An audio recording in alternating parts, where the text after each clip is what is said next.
చాలామంది madam coaching ఇన్స్టిట్యూషన్లో confuse పడుతుంటారు. So best coaching institution ఎలా ఉంటుంది సిలబస్ రాదు. జనరల్లీ కోచింగ్ అయిపోయిన తర్వాత కూడా మేము గైడెన్స్ ఇస్తామండి 3 months. ఇప్పుడు 9 months coaching CA foundation result వచ్చిన తర్వాత మేము కోచింగ్ స్టార్ట్ చేస్తాం. సో సిఏ ఫౌండేషన్ అయిపోయిన దగ్గర నుంచి సిఏ ఇంటర్ ఎగ్జామ్ రాసేంత వరకు మనకు ఒక 9 to 10 months గ్యాప్ ఉంటుందండి. ఆ 9 to 10 months గ్యాప్లో 6 monthsలో కోచింగ్ కంప్లీట్ చేయిస్తాం. మాకు ఒక కొంచెం డెడ్ లైన్స్ ఉంటాయి, ఈ సబ్జెక్ట్ ఈ టైంకి అయిపోవాలి అన్నీ అయిపోయిన తర్వాత కోచింగ్ అయిపోయిన వెంటనే మేము పిల్లల్ని పంపించమండి.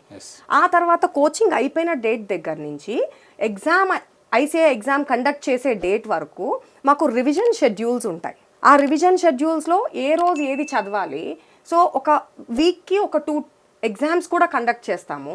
ఆ పేపర్స్ కరెక్షన్ ఎలా ఉంటుంది, ఎలా ప్రజెంట్ చేస్తున్నారు, సో ఎగ్జామ్ క్లియర్ చేయగలుగుతారా లేదా, సో వీ టేక్ కేర్. ఇదంతా జరుగుతుందండి. నార్మల్ కోచింగ్ ఇన్స్టిట్యూట్స్లో ఇది జరగవచ్చు, జరగకపోవచ్చు.